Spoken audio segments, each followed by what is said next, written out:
It's a new day. Yes, it is. Welcome to Square Triangle, everybody. I'm actually not surprised. I told him I had an intro, and that was it. Yeah.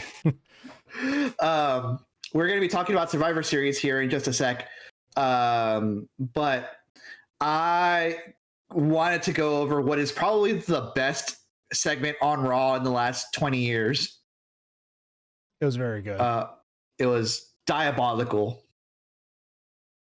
It's confusing because these two have been at each other's throats for the most part, and now it's just like, let's pivot and hate on Biggie. I like it because Xavier in the promo was like, you could have come by it whenever you wanted and you chose to stay back there. What's wrong with you? Like, no, I as somebody who has felt that visceral hate for somebody for that, I get it.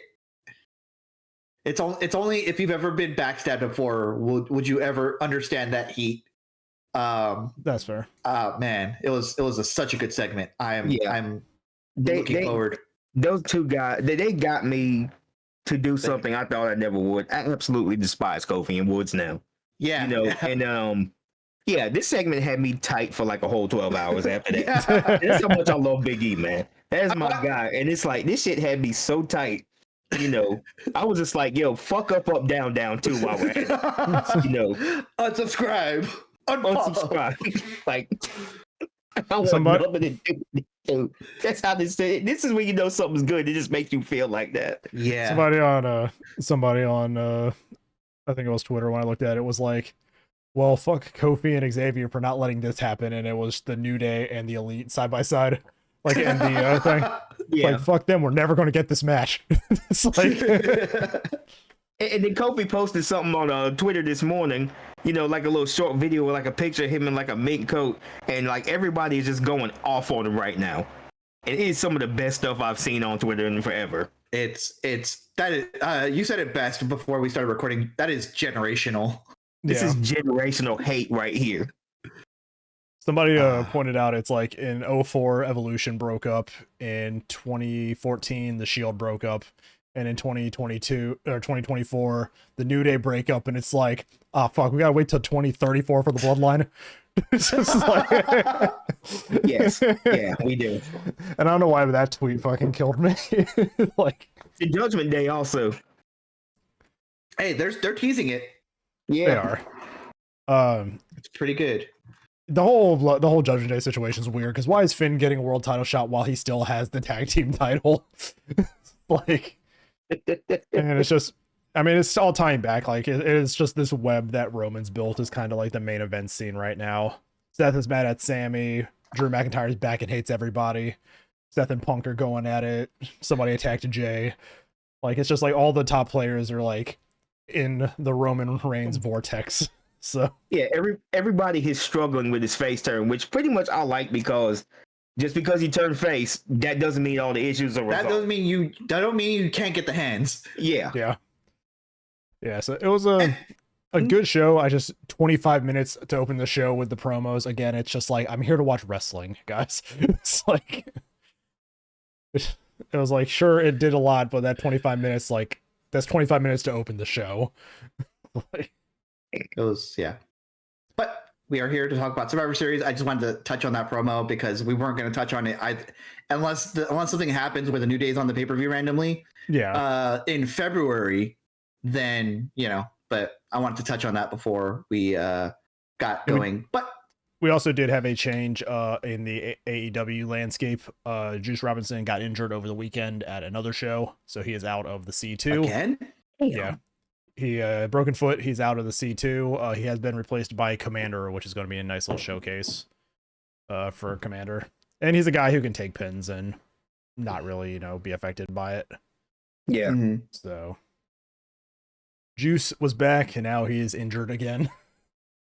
It's just like we can't win with Juice Robinson. We get him back, and then he's instantly gone again. All right, it's time to bubble wrap him. Yep, no kidding. It was like when Darby quit wrestling, he got hit by a bus. It's just like the safest place for this man is in the wrestling ring. It's like, for sure. This man should not be climbing mountains. Yeah. So we're getting into Survivor Series Wargames. Another 5-match card. WWE seems to have this as their norm for their one-night pay-per-views. Now, to be fair, a lot of these, two of their matches were two of the matches got 40 minutes each. Yeah, 2 of these matches got a lot of time. Guess which ones, guys? Yeah, the 2 Wargames, because the stipulation just it's like 15 minutes and then the match begins. So, or it was like 20 minutes and then the match begins because of how the timing system works. Yeah. It's just so it's so great, but it's like so like stupid as a concept that you have to enjoy it. Because for like 4 minutes, one guy's just getting mugged by 2 people in the ring, and then it evens out, and then 2 people are getting mugged by 3 guys in the ring. Yep. It just goes like that until the last person comes in. There's like match time. It's basically Jujutsu Kaisen jumping until the match starts. Yeah. Jey Uso was getting the hands for 40 minutes in that match. Yeah. So we started with the women's. Yeah, we started with the women's. I had missed this because we got the start time wrong when I was over at my buddy Josh's house, and when we started watching, it went into the Shinsuke LA Knight match. So gotcha. I have not had time to watch this match. I have seen clips and everything from it. I know the result and all that, but what did you think? I think that Tiffany Stratton was the MVP of this match. Like, yes, Io Sky did great, and she's always such a wonderful talent. But that's expected at this point, I think. Of her. She did a moonsault with the trash can. She did the trash can moonsault again. And because most of the time, the colored trash can.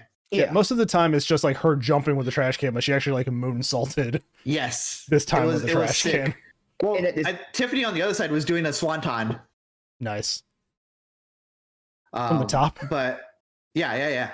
Jesus Christ. and then there was like one point in the match where Tiffany pulled out the briefcase from one of those trash cans, and it was like, I think after she did her moonsault, she was going to cash in. She was going to cash in out of Nia Liv, and they were like, "Oh, how's this going to work?" Which I have a theory about, because the thing is, Tiffany, you won't be able to get out there. You won't be able to get out of the ring fast enough. No, because she pinned either one of them, she'd become a champion, but it wouldn't end the match entirely. It wouldn't end the Wargames match. It would start a new match. Yeah. Something like that. Yeah. So what? Everybody's just on the outside, just a new match. Everybody in one ring, just like chilling, watching. Yeah. No. So I think the for a lot of these women, it was their first time in the Wargame structure. So for a lot of it, it's like the chair shots are a little like Yeah. That was especially Nia Jax in that one. That was a lot of Nia Jax, which is fine, you know. I saw a clip of her going to swing at Naomi, and Naomi looked like she took the hit and fell over without the chair even hitting her at one part, and I was like, oh my god. The camera's like right there. Yeah, the camera's right there. I will say I would rather them, do that than whack each other on the head with the thing. But guys, you've been trained to do this. But then on top of that, and then there's and I think the cameraman caught them calling out spots really loud because they were just like John right Cena there. school. The John Cena school of calling spots. They all go to the John Cena school of calling spots because they were all calling them way too loud. Yeah. I will say I don't, maybe it's just because I'm specifically not listening to what they're saying. I just hear them like yell at each other. Yeah. So maybe it's that, but I never pick it up. It's mostly like 1 or 2 words like elbow or like block or something like that. Yeah. So I also saw the scene of Rhea putting Liv through the table. Was that probably the finish of the match? Yep. That was the finish of that match. Rhea had Liv in a riptide, and pretty much she did that off the top rope through the table. That ended that match. They pretty much celebrated afterwards. That was about it. Can we talk about how little respect Liv Morgan's title reign is getting in this Rhea feud? Like, she's just constantly taking the pin in these multi-women matches.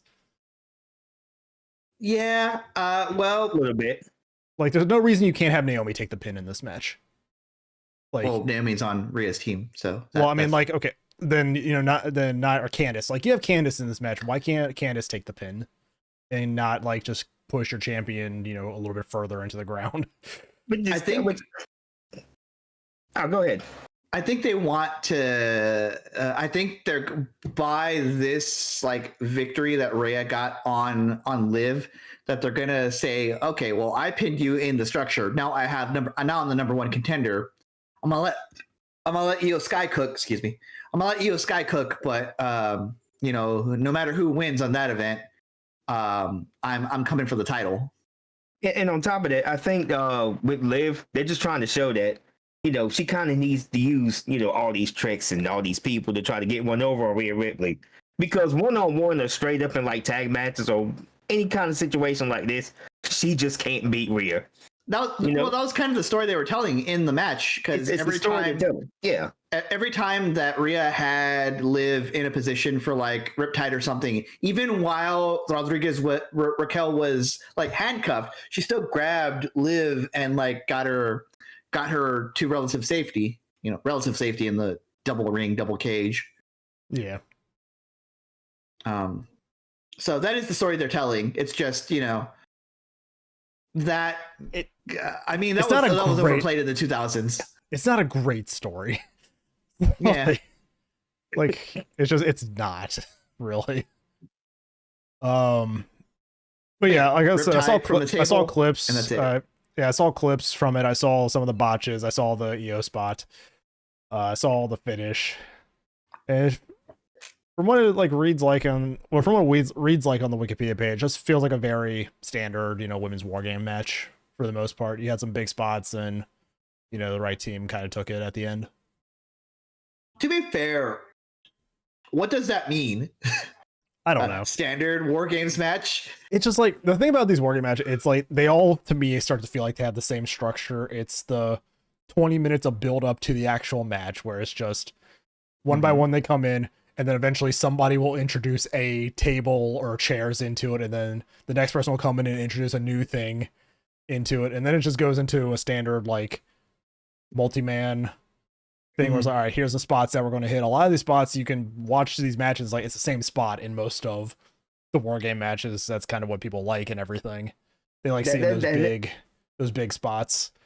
Yeah, that's just one of those things that just hasn't changed with war games over the years. This is always going all the way back to the NWA and WCW. Yeah. Same shit, This match follows the same exact structure, but you just have to put a little seasoning on it each and every time.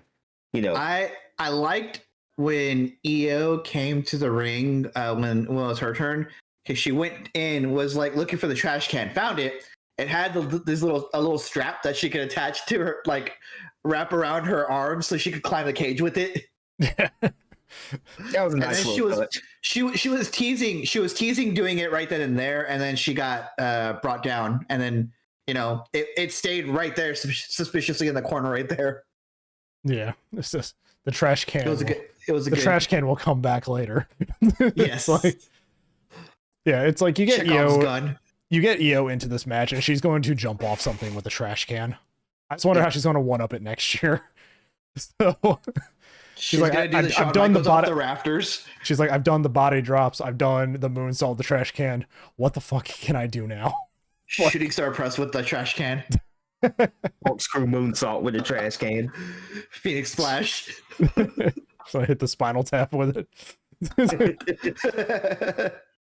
But I thought the match got better as time went on, as they got more comfortable in the structure. Yeah. Especially the people who were there for the first little bit, but it was definitely a little rough to watch in the beginning. That's fair.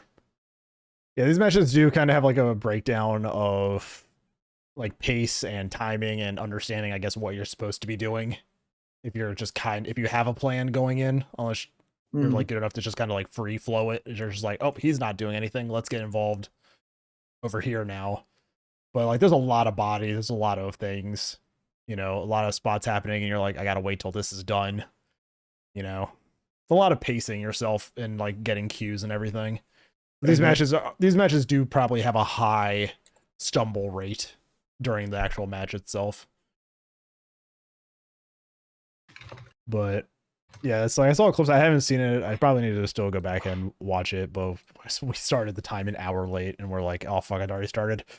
Yeah. So we'll see. But the next match is A weird the one. next match is a US title match. Yeah. This was a weird match. It wasn't even 10 minutes long. It wasn't even 10 minutes long. It's the returning Shinsuke in his first feud after having done really nothing except just serve as like almost like the Miz level like entry feud to certain people over the last like year and a half or so.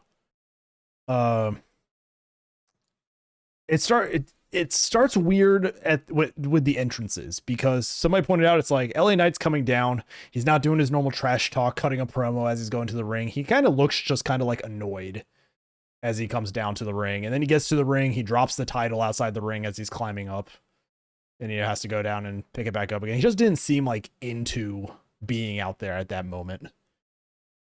Then you got Shinsuke with his new presentation, kind of looking like a Sith Lord. I like it. I call him Darth Nakamura. I don't like the like samurai helmet. That feels racially charged. Yeah, I do like the overall outfit though. Yeah, the overall outfit's pretty cool. Even the mask is cool. The Alkalite Shinsuke Nakamura. Yeah, they should just get rid of that helmet because it really didn't make no sense overall. That's that feels extremely racially charged. I don't like it. It was just extra. All right, the mask was fine. I liked it. Yep. So yeah, it's just it felt like a TV match. This felt like a TV match. I don't like to see that. I don't like to say that about these matches because I think each of them tend to be unique. But this one felt like TV. I feel like this got time cut, and that might be ultimately what led to whatever emotion was going on with these guys, because neither of these guys kind of looked excited to be out there. Yeah. I know Shinsuke is heel right now, so but LA Knight looked legitimately annoyed, like coming out to the ring here. It's not even like a crazy match. Like there's just like there's some in-ring action. There's some stuff outside the ring. The diamond plate gets involved between the two rings. A Scorpion Death Drop, which was nice. And then Nakamura gouges his eyes and hits him with a Kinshasa. Just a 1, 2, 3. Like it's a weird match. I think I recall hearing like the announce team trying to sell this as like LA Knight's kind of off his game, and Nakamura just kind of frustrated him in his head. But I do think there was something going on, and he might have been annoyed that time got cut from his match, probably due to the Wargames match previous. It might have went on a little too long. But yeah, this felt kind of rushed. They gave Nakamura, and they gave Nakamura the title, probably for some reason. I think he's supposed to be going overseas, but that's besides the point. This match just felt kind of rushed.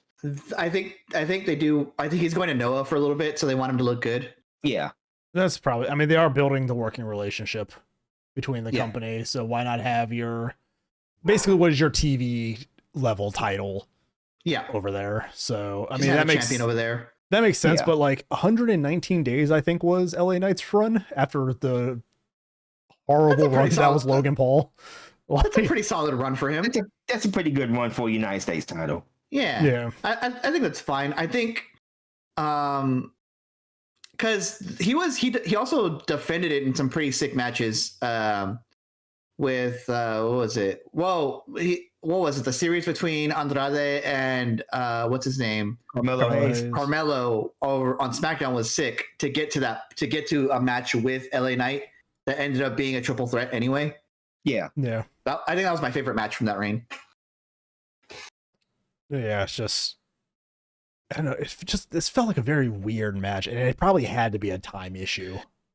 Like, I think giving these guys less than 10 minutes is kind of insulting to both of them, as not only people who have been there, but just workers. It's like you got 9 minutes.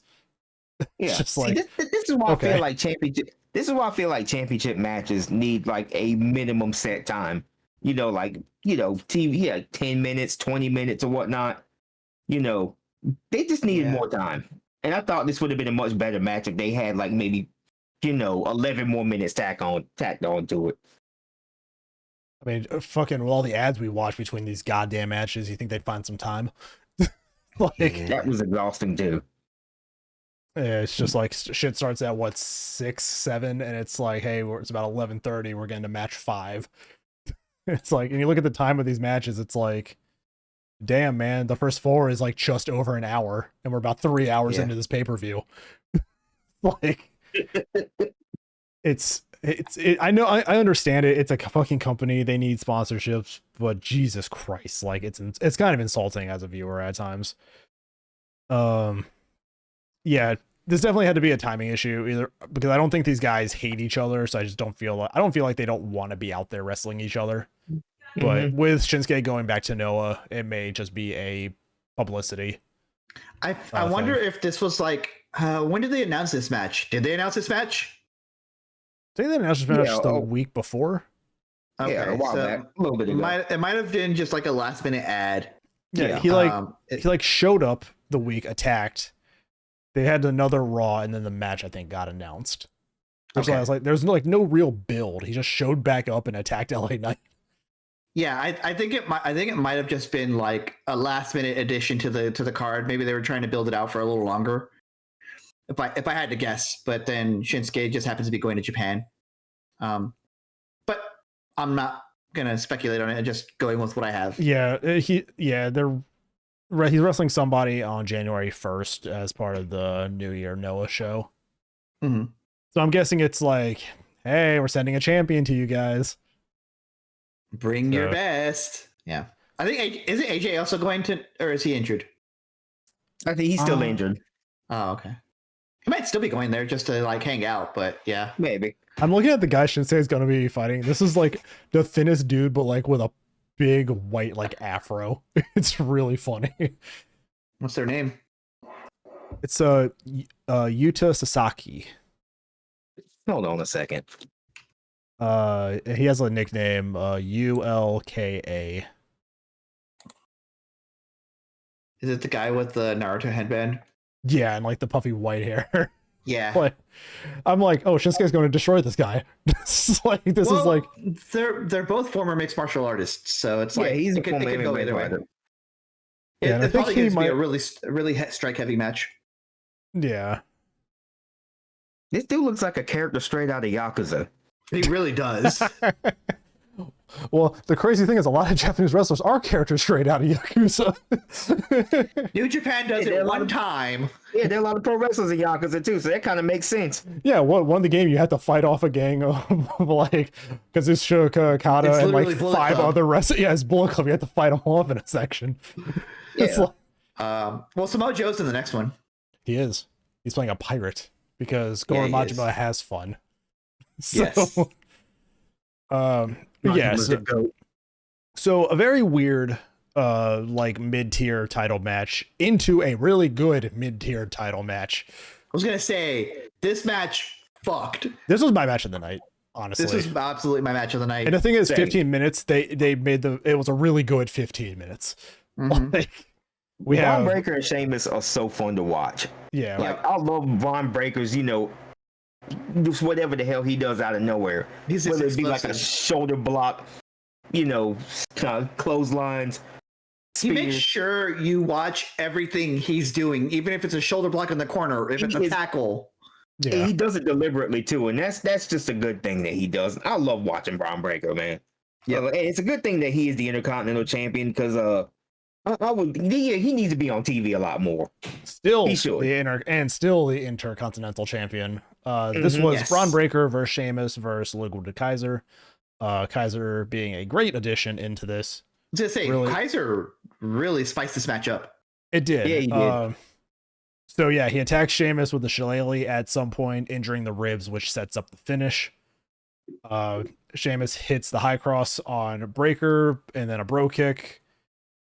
And he goes for the pin. Kaiser pulls out the ref. And then when we get into the ring, we get a really good spot of Braun like diving over somebody to spear them and then getting up and spearing the other person. Yeah, I think it was the cameraman he dove over with somebody around there. No, there was somebody in the ring there. He like Kaiser, I think was like Kaiser was laying down. Or Sheamus laying down, but he dove over him and hit Kaiser. Kaiser rolls out of the ring. He gets back up and spears Sheamus for the win. And it was a really good finish. Great camera work on that too, getting that angle. But These guys just can beat the hell out of each other, and I would love watching these matches. Like, my favorite spot in this match was Braun Breaker's going to do his like run around the ring thing, and then Kaiser stops him in the middle and then does his lap and gets Sheamus. yeah. It was good. Yeah, like Ludwig Kaiser, he is really starting to break out of the Imperium shell. Well, given what we saw on Monday with tease of Gunther turning face, yeah. I wouldn't be mad if at some point during this whatever feud they have going on now, Kaiser gets a run with the IC title before going into the World Heavyweight title picture. I think he'd be a great opponent for Gunther. I mean, those guys probably have so much just chemistry together from practicing, on the road and stuff like that. Yeah, they've been friends forever, so yeah. They probably would produce a banger of a match. So yeah, I mean, great triple threat. Like, just something about these intercontinental triple threats lately have just been so good. I mean, I think Sheamus is like that secret sauce in this like multi-man matchup. He just brings so much at this stage of his career. Like from the McIntyre feud with Gunther to Sheamus, like Sheamus is just like bringing out the best of his opponents. Yeah. Yeah, unfortunately, Sheamus got injured though, so they said he suffered a cracked rib, so he'll be out for a while. Yeah, the man was actually like probably legit. Like I was looked at Kaiser and I was like, "You're actually hitting that man with his fucking shillelagh." Like, he's not like stopping the blow at the end. He's like just whacking. I'm pretty sure Sheamus told him, "Just fucking hit me." I was gonna say, yeah, that sounds like something Sheamus told him. Given the IC title triple threat at Mania a few Manias ago. And then Breaker's, spear has impact to it, so it probably, exacerbated the cracked rib issue. But he shouldn't be out for too long. It's shouldn't take too long. Like a couple weeks at best. Is the IC title is the only one he needs, right, for Grand Slam? Yeah. I thought that was Drew that needed it. No, it was Sheamus. That's all he needs to win. It's all he needs is the Intercontinental title. I'm wondering like how this man has not won the Intercontinental title. Because he kept winning the US title. That's fair. Yeah. He did. But this was absolutely my favorite match as well. This was like powerhouse, veteran, and like slimy new guy. Like in like perfect balance with each other. It was so good. Like Ludwig having timing on like the ref pull out of the ring too, like looking so smug after he did it. It's just like the timing in this match was everything. These guys, this was a great match with these guys. I also really like Braun Breaker's like Doom-esque entrance theme now. It's good. They got there finally for me.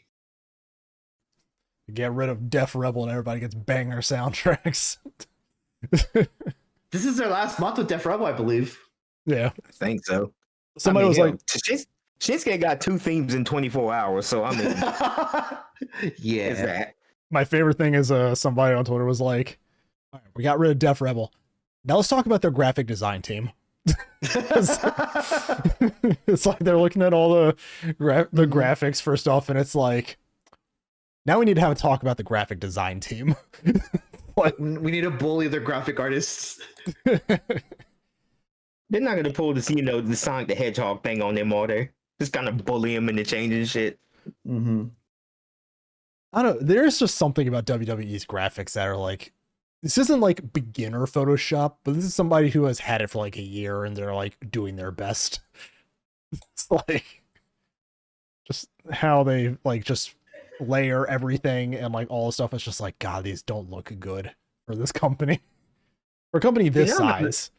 Because see, the thing is, I'm not a graphic designer, so I don't really pay attention. I didn't really pay attention too hard to all of that. But I guess there's some glaring issues that maybe some of you guys out there, maybe you, Sharky and Deca, just might see that I couldn't. So I'm gonna let you on a little secret. I don't look at the graphics when someone's coming out. I'm looking at the wrestler. No, it's like the graphics, like the announcements on like Twitter and stuff like that, like all the promotional images. Okay. That they have. I understand. Right. Okay. Yeah. Okay. The add new images. They do use free fonts in their fucking Titantrons. I know both companies do it because I saw the Will Ospreay font and I'm like, I have that in my Photoshop right now. You should do that. You should. I think that's the. I think that's the like same. Sharky. I was like, I know that font. I have that font. It's like, yeah. So You should make that like when someone subscribes, Sharky. Cutting corners. Oh my god, I could do like a green screen, like Titantron. Yeah. I could do the bad AR images that fucking WWE does. Yeah. Oh god. Another banger match after the banger Intercontinental title match. Yes. We get the rematch of Gunther and Damian Priest. These Damian guys Priest, have really good chemistry at this point. they do. Damian Priest has moved on from bisexual Undertaker to bisexual Kane with his color scheme. So Yeah. yeah. I just had to think about that. I saw like the black and the red. And Bisexual I was Brothers of like, Destruction. Good for them. I saw him come out in the red and black, and I'm like, we moved from Undertaker to Kane. Let's go. It's like He's a Kane variant. Oh god, the Kane universe expands. Mhm. bisexual Kane. This was Oh my just God. two big guys hitting each other.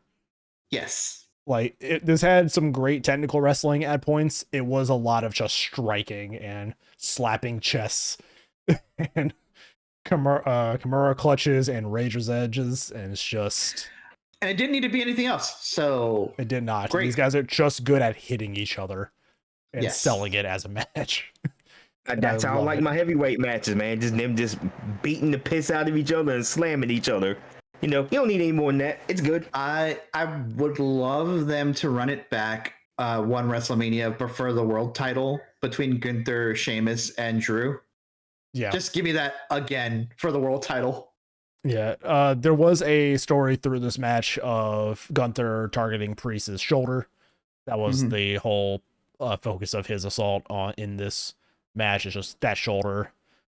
And it did get to a point where it did, affect things. He had to use the other arm for the South of Heaven because the right arm was injured. But because the grudge is not over yet, towards the end, Finn Balor shows up. Fergal himself delivers the stomp to his real name's Fergal. Like, Freaky Fergal, let's go. Freaky Fergal shows up, does a stomp, which allows Gunther to hit a big boot on Balor, which was really funny. Just like you see the guy out there and he's just like on sight, kick him in the face. It's like they put the Priest back in the ring, locks in a modified sleeper. Priest passes out. I like the finish. It is not Priest taking a pin. He is still looking strong. Yeah. But he has lost, I think, twice now to the sleeper hold, which is an interesting thing going forward. Gunther hasn't been able to pin him. He's had to just take him out of the fight. He's had to knock him unconscious, which is, fair. It's great. Gunther can do that. He can do that, and it sells that Damian Priest is that tough. It's like, you're not going to put me away. You have to make sure I'm literally not breathing and pass out. Yeah. In this match. I like this match. And I think 20 minutes was the time for this one? I believe so. Just under, yeah. Just under? Flew by. A well-paced 20 minutes. Yeah, what'd you guys think of this one? No, my thoughts exactly. It was a banger match. Like, it was like X was saying, like, this is how I like my heavyweight title matches. Like, just whoop each other's asses. Yeah. And they got the time for it. Yes. And I'm going to say this one more time. Can we please start wrapping this Judgment Day shit up? I know this starting to tease it right now, but I just need to move this along because now we're sticking Priest right back in with Finn again because this is never going to end unless Judgment Day ends. So I just hope they wrap that up soon. Get out of here, Freaky Fergal. Yeah, it's just like on Monday it did tie back to that. It's like, hey, Finn Balor attacks Gunther. Gunther looks like he's about to have a face turn. Which I think the crowd would love. I think Gunther would work as a very just strong face. I have a tangential story of when I realized that Sheamus was turning face. Is they did a segment about him doing Make-A-Wishes. Yeah. And they started showing that. I was like, oh, he's turning face, isn't he? Gunther does Make-A-Wishes, just chops kids in the chest. Chops a cancer patient in the chest. Is like, I swear, it's almost like it's almost like Kenta Kobashi, where it's just like he'll chop you and I feel like I'd get hit and my body would just like disintegrate like Infinity War style. It's like it's just that you see the hit and then my body's just like dust. It's like, You know, they should do what Antonio Inoki did in Japan with Gunther. Yes, You know, it was like, I was thinking the same thing. We just start lining people up just to have him slap him in the face. Only Gunther would just start passing out chops instead. Just have a long line, just everybody just standing right fighting there. spirit chops. it's a sign of good luck apparently over there. Like Yes, it is. it's like, yeah, you get chopped and it's like, hey, that's supposed to bring you Specifically Inoki doing it. Yeah. It's just like, yeah, it's like it brings you good luck. And I'm like, this man's just having a time of his life just chopping fans. It's just but yeah, we have Gunther probably turning face. He has a match now with Finn Balor, I believe, at Saturday Night Main Event. In the meantime, I think the GM talked to Finn saying, hey, you have another title match you have to worry about, which I hopefully means they're taking the goddamn tag team titles off of them and actually doing something with those again. They need to because they've just been stagnant since they put him back on the Judgment Day. And yeah, so we're seeing, you know, whatever's going on with Judgment Day going on, and Gunther about to have a nice little face turn. Mm-hmm. So it's gonna be interesting. Gunther as a face, I think this will be the first time on the main roster, right? Because he's just been first time ever. First time I remember him being a face, because I think think straight everywhere from else I've seen him NXT. being a heel. Yeah, I think also straight from NXT, he's just constantly been a heel. So it'd be an interesting thing to see. Then we get to the final match, the big main event. Wargames for the men. Roman Reigns, the Usos, Sami Zayn, and CM Punk versus the bloodline of Solo, Jacob, Tama Tonga, Tonga Loa, and Bronson Reed. We expected Bronson to recreate the Rikishi spot, and he did at the cost of an injury. So, Probably broke his ankle from what I've heard. yeah, it showed the landing. Somebody like showed a slow motion of his landing. He came down on his ankle real hard from that jump, and Jimmy Uso broke his toe. So both of them doing splashes, I think, onto each other. Yep. On table line, but it was so funny because when Jimmy went off, he like hit Bronson on the table, I believe, but like the table went, but Jimmy like from the impact like stayed there for a second before falling. Like fucking over. Looney Tunes. Yeah, he like came down and hit a fucking wall.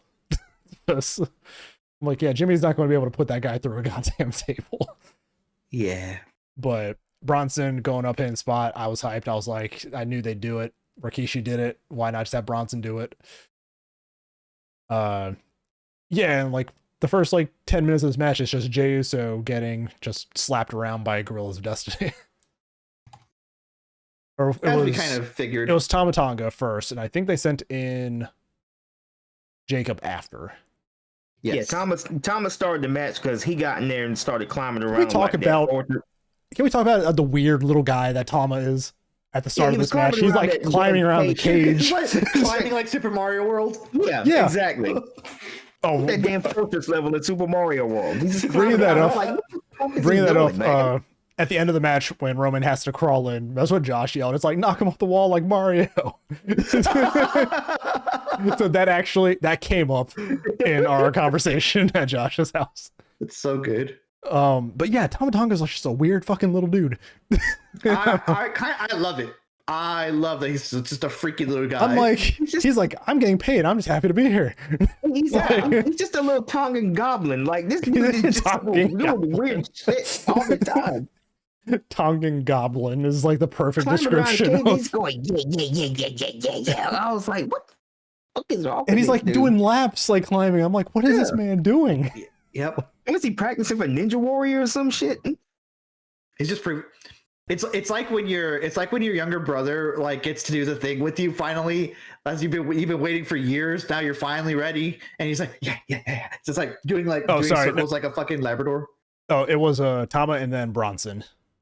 Yeah, came in, and then it was Jimmy, Jacob, and then we get everybody. Then we get Tonga Loa coming in. Just he's happy to be here. Yep. There is a storytelling here with CM Punk and Roman Reigns. Yes, there is 2 moments in this cage whenever it's time. It's CM Punk tries to go in before Roman and Sammy. Roman stops him and has Sammy go, and Sammy's looking like a kid that is caught in an argument between his parents. Mhm. You ever have that moment of like you're just like Yep. you're not sure what to do? Of color, yes. So yeah, it then goes to it's so funny because while it's Punk and Roman, it's like I think we shared the picture of it. It's like you have met your girlfriend's friend's boyfriend, but you guys have nothing to talk about. Mhm. Yeah. It's just like Roman like and CM Punk's just like and they're just not talking to each other. They're just like both leaning up against the case, staring off into the crowd and whatnot. And it's like this is meme worthy, by the way. It was. I did post a meme in the group chat. Yeah. Yeah, So and it turns into the last or the fourth for Roman's team. He tries to come out. CM Punk cuts him off and comes out to the ring first. Definitely a lot of building tension here. Probably building to what I could assume to be a main event down the line somewhere. Hey, I'm in for that. The custody of Paul Heyman match is going to hit crazy. Yeah. Paul Heyman in the Shark Tank. Yeah, Paul Heyman, Shark Tank. Paul Heyman on a pole match. Everybody's bringing in stuff. We got chairs, we got tables, we got CM Punk with a toolbox. Calling back to the Drew McIntyre match. Yep. Luckily, he didn't bust somebody open hard way this time. So, and yeah, it just starts breaking down as all five guys get into the ring. Roman has to scale the cage because they chained the door shut. And once all five are in, we get the stare down, the 5 versus 5 on each side. You get the little brawling happening in the middle of the ring, and then it just turns into just chaos. And I love these matches for the chaos. And we had tables and chairs. CM And then Punk just rescuing Roman from that Bronson splash. yes. He saved him. They start to argue. Paul Heyman comes out. Paul Heyman comes out, gets them to work together. They do have some respect traded during this match. And yeah, then the whole team just beats the shit out of Solo Sikoa. It's like this man eats all the finishers. And it's crazy because I kind of expected Roman's team to win. What was crazy to me is that the lingering shot of them at the end of the entranceway, it just kind of lingered there for so long. I was like, is Rock coming out, or is something else about to happen? Is Punk about to turn on Roman? Like, isn't that about when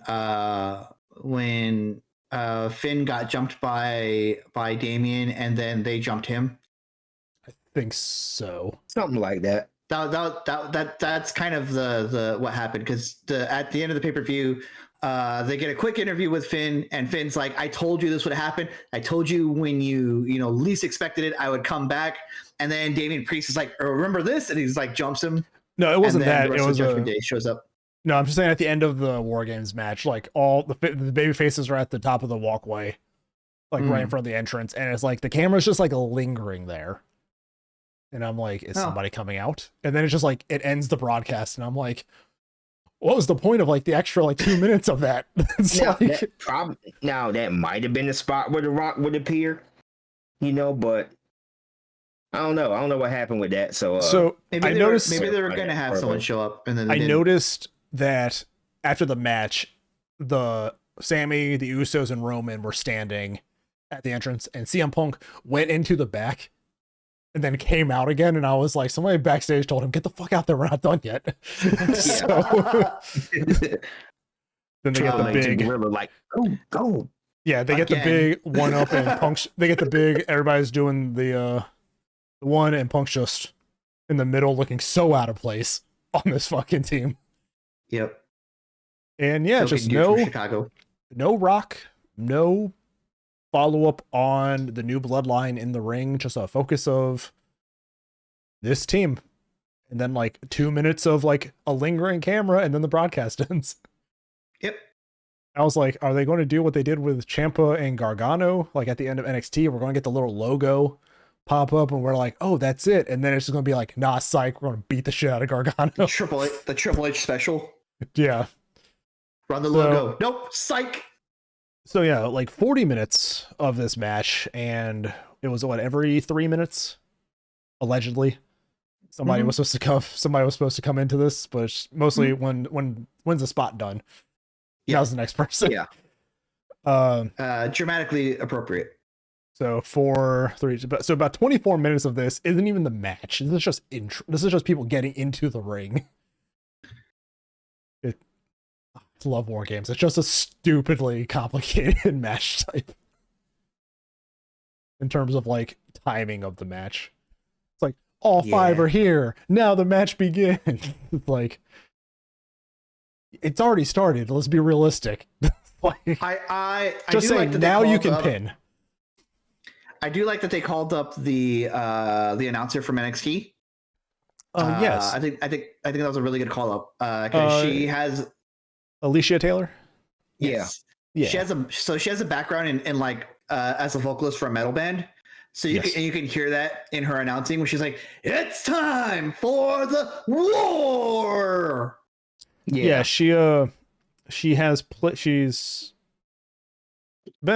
done some singing, but also she's a drummer for like a ton of bands. Yes. But she's played drums. Like a metal. Yeah, she's played drums for Hannah Montana. I don't know some of these bands. Selena Gomez, a bunch of bands. She's like been like a touring drummer, I think. Yeah. Oh, okay. So I know that. Yeah, she's a musician.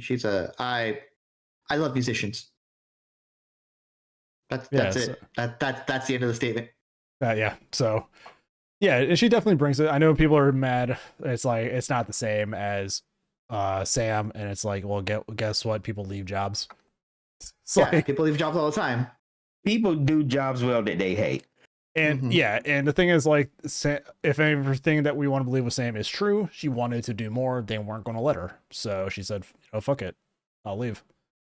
Yep. So I mean, she's good at it. She just wanted to do a little bit more. She wanted to be a manager, and then they were just like, "Nah." So she was too good at her job and became indispensable. Yes. She was the person like, when you quit, the manager's boss is going to text you, "Hey man, you're like the best employee we have. My guy fucked up. We need you back." It's like, I think all of us in the workforce can relate to that. Yeah, big time. It's like when I left being a busboy. It's like, you're the only person who can work during the day, and I'm like, oh man, that's a shame. And I like still quit anyway. It's like you're just like, bye. Because like the guys that replaced me in the afternoon were all high schoolers, so like they had to come in after us. I was the only guy who working there during the day doing busing. So it's just like, hey, we won't have a busser during the day. That's crazy. It just gotta go. Suck. Yeah, see you. Gotta use my degree for something. It's like, yeah, no kidding. No, but overall, I thought this was a solid pay-per-view. Yeah, I like this one. I think we talk about it every time we watch a WWE pay-per-view. I think 5 matches is good. I just feel like the wrestling to the ad ratio is still fucked. Oh, for sure. Like, no reason Shinsuke and LA Knight should get sub 10 minutes. I feel like the triple threat probably could have had another 5 or 10 minutes to really flow. I think the world heavyweight title and the Wargames matches were the perfect time. You're telling me you can't cut 15 minutes from ads in a 4-hour show? No, because considered money. They just got the TKO deal. Like, more money. Not even like picture in picture. TKO is not paying them. TKO is giving them ad revenue. Yeah. This is what happens with unchecked capitalism. You're right. It's also, to be fair, it's also a publicly traded company. They have to make their fucking money. You see all those ads they got now that Prime's not the only sponsor there? Yeah. They had Diablo 4 in one of the corners of the ring. Yeah, I can't wait for their Diablo sponsored Diablo match. It's Hell like in a Cell. it was like the Fiend and LA Knight in the fucking Mountain Dew like sponsored To Mountain be Dew fair, blackout match. I do think they've learned their lesson from that, and that's why Yes. they have all of the ads in the ring on the ring instead of It still depresses me that was Bray Wyatt's last match. Also, Unfortunately, yeah. yeah. Also, did you see that Jey Uso is now one of the Slim Jim guys apparently with LA Knight, and I'm like, sure, that checks out, I guess. It's like, Yeah, it's Jey Uso, it's LA Knight, it's Bianca Belair. What do you want? it's a great team. It's like, They are teasing. The streets are saying that Bianca Belair is the one that attacked Jade Cargill. probably.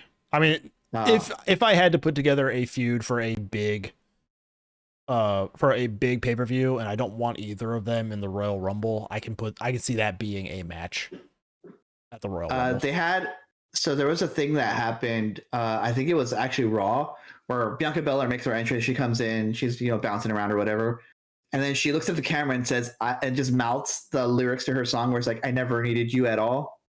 Like, she mouths that specific part to the camera. I was like, oh, put a pin in that. I mean, those two have very similar power as wrestlers. Yes. And I think that match could bang. I think It's that match is going to be... You have to just get there, Like, yeah, that is also Jade Cargill's dream match, is them two. Yeah. Yeah, and I think that's one you say for WrestleMania, obviously. For sure. That's an attraction. That's a special attraction match for sure. That's a draw match. That's a draw match right there, at least for the women's division. Well, knowing WWE, lucky for us, we're going to get it for the next 5 months. So that's also true. It's going to be a bunch of matches with probably some screwy finishes, but we're going to watch these ladies have matches against each other for the next 5 months. I'm with it. I'm not gonna lie. I'm with it. It's a good. I'm down for it too. Again, Bianca makes her opponents look good. Again, looking at this though, I'm like, I think again, it's just that issue. The roster is really shallow when you think about it. Like, it's just, I think we're just running out of gas with a few of these feuds, but it's just really hard to find a fresh feud for a lot of these guys. Mm-hmm. Because it's like, oh shit, who on the roster haven't you faced? And then again, they're on separate brands too, which are splitting up your whole company into 2 different teams, basically. Yeah, I famously do not like the brand split. I think all the titles should be unified. It should be Just 6 be a titles. company. Just be a company. Yeah. Just have your main title, your workhorse title, your like TV title as the US title, your women's world, and then their 2 titles, and then a single tag team set of titles. Like, it's... I actually wonder if the brand, if like the cable companies that have Raw and SmackDown, if they're like, no, I need these superstars to be exclusive to my brand. That's what Netflix said. Netflix is like, hey, I think because Roman was on SmackDown, and Netflix was like, hey, we want Cody, CM Punk, and Roman on Raw. And it's just like, then what the fuck SmackDown going to do? I don't know, but I think what they're gonna do is they're gonna kind of relax the whole brand split thing a little bit. There's still gonna be a brand split, as far as inventorying the roster and all that. But I don't. They're probably gonna run it more like they did during the Super Show when they just kind of had the brand split, but they had everybody on both shows. Yeah, that's how I think they're gonna do that. Yeah, I don't even mind having like 2 world titles. I just it's the problem is that if I want CM Punk to be a world champion, he has to go to SmackDown, and obviously that's not happening right now. No, not in the least bit. Like, Netflix is like, we're paying you guys a lot of money. We want everybody. Yeah, like, honestly, I don't blame them. Yeah. So if they want everybody, they need to cut out all the damn commercials, though. I think people on Blue Sky were like saying, it's like, Tony, when you guys had the Max deal now, that first episode of Max, you need to book like 2019 AEW and just put matches together for the sickos. It's like, for the sickos. It's like, we need the like crazy triple threats. We need like crazy tag team matches. Just like take people who aren't even like fuck feuds. Just throw people into fucking matches. But I thought that's the shit that people complained about. Well, on Twitter at least. People complain about everything, X.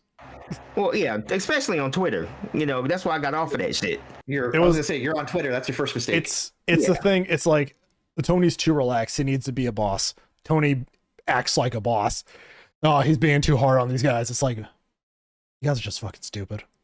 You guys don't know what you want. Or confused a lot. You guys just don't know what you want. In the words of Brian Danielson, fickle. Fickle.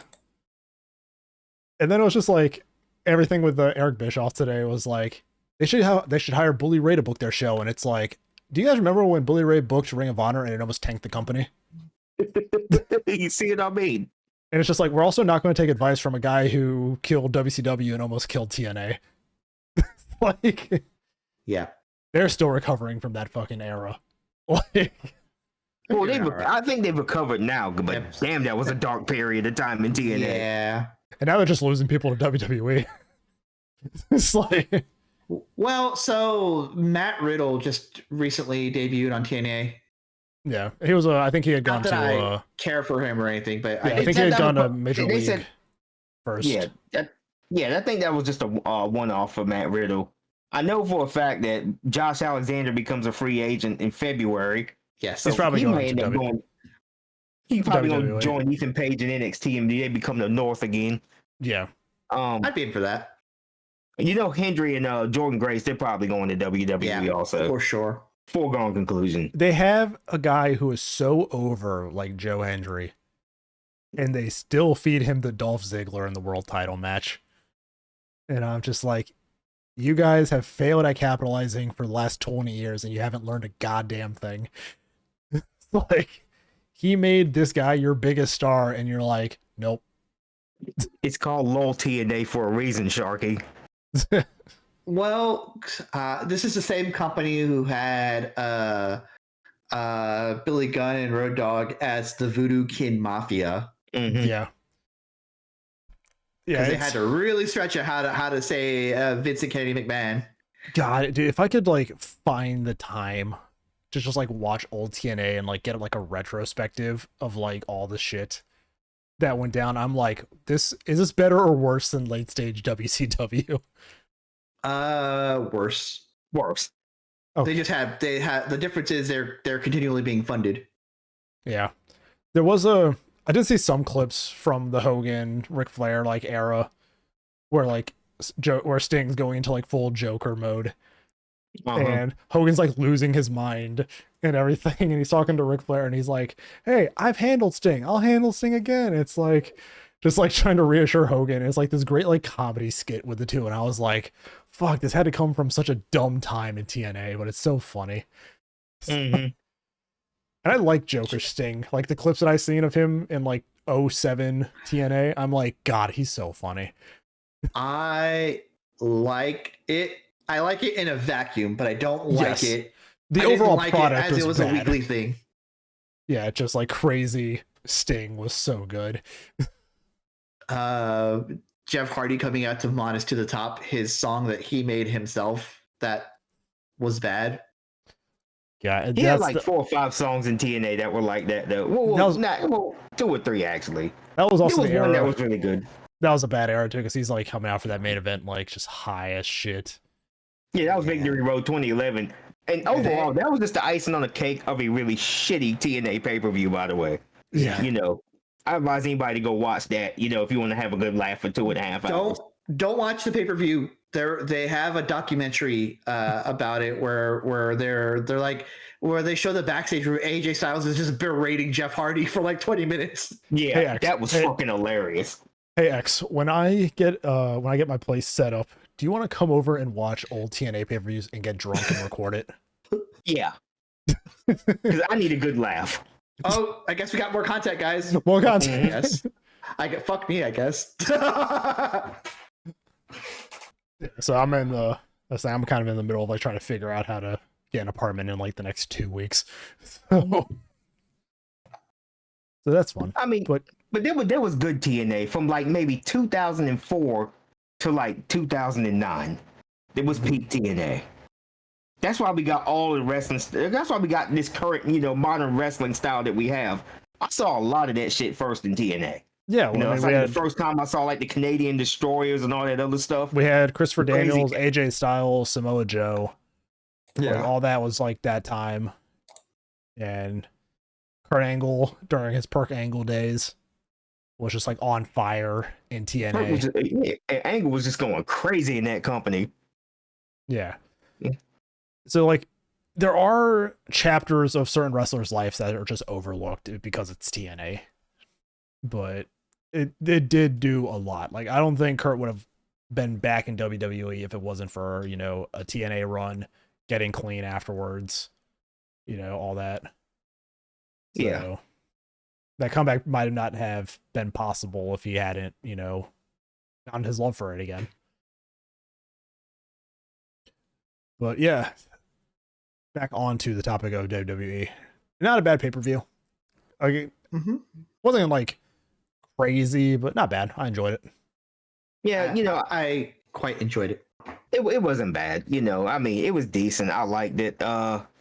Good, you know, solid, you know, pay-per-view for one. I mean, it used to be one of the big four, but I don't know. Maybe just kind of treating it as like a B-tier pay-per-view, and it's fine because it's close to the end of the year and whatnot. But for what it was, I enjoyed it. You know, every match was pretty good.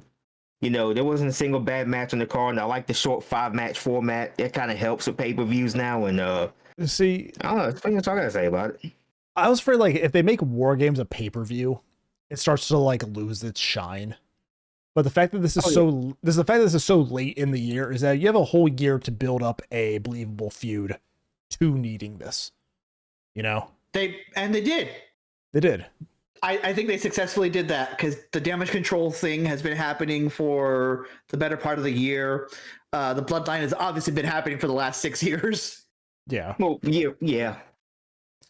You had you've also had like Sheamus's chase of the IC title kind of being like a year-long thing.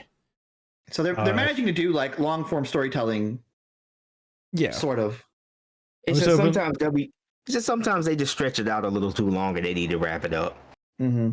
I just hope we can get different war games, you know, each year. Like if it's the same, like if it's like usually like the same 4 or 5 people going into it, I feel like it's going to start losing its, you know, oomph. This is the second time in 2 years we've had this team with Roman, aside from CM Punk being, you know, the War Games team. Yeah. I wouldn't mind if they went back to the traditional Survivor Series matches with the 5-on-5 eliminations. You know, just for a year, you know, to kind of cool War Games off a little bit. Yeah. Just bring back do the one with NXT. Just bring in the 3 like we did that one year. Yeah. Which is such a crazy thing if you think about it. It's because the plane issues in Saudi Arabia, they didn't have the people on the roster back. So Trips was like, bring the NXT guys in. Because Vince McMahon was so desperately trying to get his damn money, you know? So I bring in the NXT and then it led to a great fucking Survivor Series year. Like, of just classic, like, Survivor Series just with NXT thrown in. And it was different. And then we never got that shit again. So, yeah. I do want maybe a year of just, you know, standard Survivor Series. Might be nice, especially if you're going to keep this brand split thing going. Like, I can feel like if you remove the brand split and you just have people going back and forth, then the War Games match, you know, fits. But if you're going to keep the brands separate, at least, you know, add a little bit of spice and let the brands fight each other. Yeah. Or bragging rights or something. Yeah, just like bragging rights. That used to be a pay-per-view, right? Bragging rights. Yep. Yeah. God, they have a lot of pay-per-views they used to have, like, don't have anymore. I like the idea. I liked the idea of bragging rights when I was in favor of a brand split. Or when they have a brand split, I think it's a good idea to have a bragging rights-esque pay-per-view.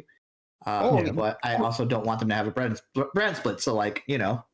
Or here's an idea for War Games. You know, make that match have an effect on the Royal Rumble where like the winners get like the last 5 spots in the Rumble.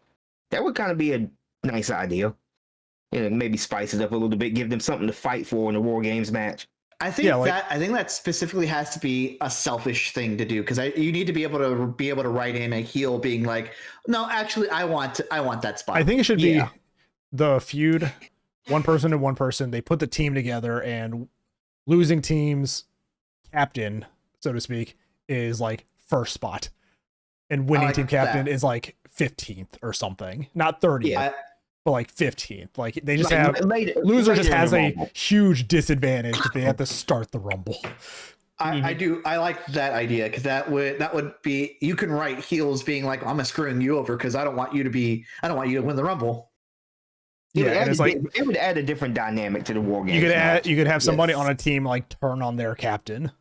Mm-hmm. Yes. And like set up the finish and stuff like that. So it's like it could tie into more like storytelling. I don't know, it's just like we're just shooting ideas out. Yeah, WWE hire us. Yes. No. I don't want to be on the road that long. No. I'll write for you, WWE. Hire me. I'll just like message deck at like 2 a.m. Here's a match stipulation. Like not even people, it's just like, hey, what if there was a match that like was like this? I can't get it through the booking. Shut up.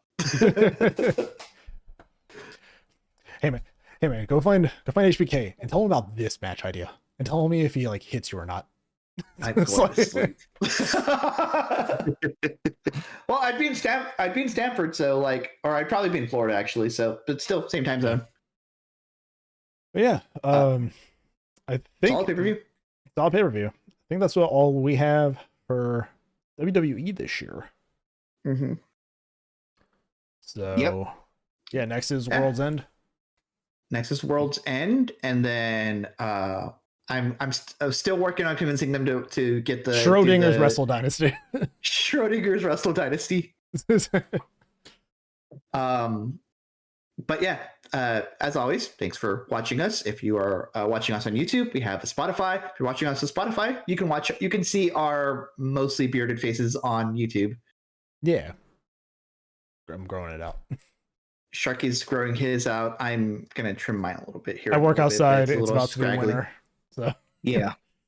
I just need to trim mine to get some of the scrags out, but my cheeks get cold. Yeah. But yeah, thank you guys for watching. As always, you can find us on social media down below in the description. We don't post on Twitter much. I'm actually not even sure if I'm going to be keeping those Twitters around. Truthfully, I want to talk to you guys about that later. Because I'm like debating just deleting my Twitter account finally. We're on Blue Sky, guys. We're on Blue Sky. Yeah, we're on Blue Sky. Without Context as a brand is not yet on Blue Sky. Neither is any of the other stuff we have, like Dummies and D20s. That's not on Blue Sky yet. Soon. We were talking about that last night too. That's a whole other thing. I was talking to Kevin. I was like, we need to do more for that D&D channel we've neglected. So, the D&D channel that burned you out? It didn't burn me out. My anxiety got to the best of me, and I couldn't run a recorded game. But we do have one finished game, and that was Kevin running it. So Yep. But yeah, so you guys can follow us there, or just here on YouTube and any of the podcast services that we have listed down below as well. I think we have an RSS feed where you can find us on like Spotify, Pandora, whatever you listen on. Yep. And this podcast, as you guys have probably noticed, every couple of weeks, maybe like every month or so. It's not a consistent upload, but we do upload at least once every month from what it feels like. So if you follow and you don't see anything happening, just wait. It'll eventually come. So just watch the wrestling news and see what's happening if you don't see us at least once a month. Yeah, just follow like WWE and AEW like pay-per-view calendars, and you'll probably see like what's that following Friday. So that's when we'll probably upload. Yeah, we will see you guys at World's End for the final episode of the year. What a very appropriate name for a pay-per-view given the political state of the world, but yeah, we'll get into that here. Yeah, South Korea had a coup today. It's like, to be fair, it lasted like 2 hours, but it was still wild to see when you wake up in the morning. Yep.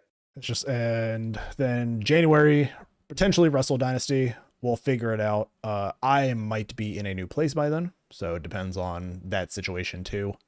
Yeah. So we'll see. Yeah. All right, guys. Thanks for watching.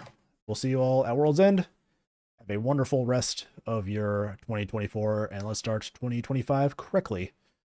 And we'll see you guys around. Bye-bye. Bye.